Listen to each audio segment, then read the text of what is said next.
এই ব্যবসা শুরু করলে পকেটে আসবে মোটা টাকা, সঙ্গে পাবেন সরকারি সাহায্য। গ্রামীণ অর্থনীতিকে মজবুত করার জন্য পশুপালনের উপর বেশ গুরুত্ব দেওয়া হচ্ছে। পড়াশুনো শেষ করার পর বহু বেকার যুবকই এখন বিভিন্ন ধরনের পশু পাখির ফার্ম খুলেছেন এবং সেখান থেকে ভালো টাকা উপার্জনও করছেন। তবে বর্তমানে সবথেকে বেশি লাভজনক ছাগল চাষ। গৃহপালিত পশু রাখতে গেলে প্রফিটেবল যদি বলা হয়, সব রকম পশুপালনেই প্রফিটেবল। কারণ আমাদের গ্রামগঞ্জে যেসব ফার্মাররা আছে, চাষিরা আছে, তাদের যে কোনো জিনিস বাড়িতে দুধের যদি প্রোডাকশন করতে হয়, গরু রাখতে হবে।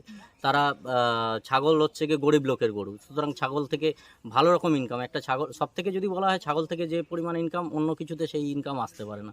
কিন্তু সামান্য টাকা খরচ করে এই ছাগল প্রতিপালনে ঘরে আসবে লক্ষ লক্ষ টাকা। বর্তমানে উত্তর দিনাজপুর জেলার বিভিন্ন গ্রামেগঞ্জে ছাগল চাষের সংখ্যা বেড়েই চলেছে। প্রত্যেকেই ছাগল প্রতিপালন করে বেশ লাভের মুখ দেখছেন। এটি একটি পরিবেশ বান্ধব ফার্মিং, তাই প্রচুর লাভ হচ্ছে এই ছাগল প্রতিপালন থেকে। কিন্তু ছাগল রাখতে গেলেও আপনাকে ঠিকঠাকভাবে উপায়ে রাখতে হবে, নাহলে প্রচুর পরিমাণে রোগ ব্যাধি হয়। সেই রোগ ব্যাধিগুলো কন্ট্রোলে রাখতে পারলে ছাগল পালন কিন্তু প্রচণ্ড লাভজনক। বিশেষ করে আমাদের দেশি ছাগল, ব্ল্যাক বেঙ্গল।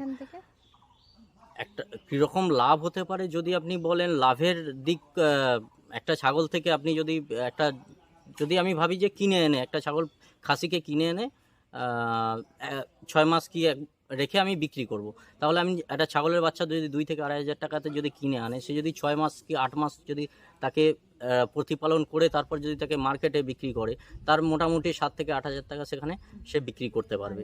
সুতরাং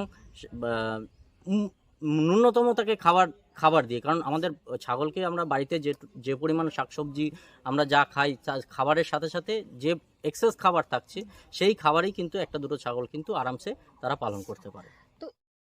একেবারে ন্যূনতম খাবার ও প্রতিদিনের ফেলে দেওয়া শাকসবজির খোসা, এগুলোই এই ছাগলের মূলত খাদ্য। ছাগল প্রতিপালনের দ্বিতীয় সুবিধে হলো খুব কম খরচে করা যায় এই ব্যবসা।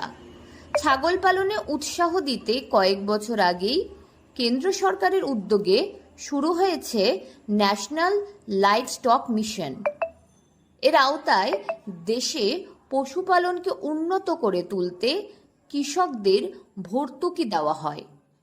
শুধু কেন্দ্রীয় প্রকল্প নয়, রাজ্য সরকারের বিভিন্ন প্রকল্পেও ছাগল প্রতিপালনে ভর্তুকির ব্যবস্থা করা হয়েছে।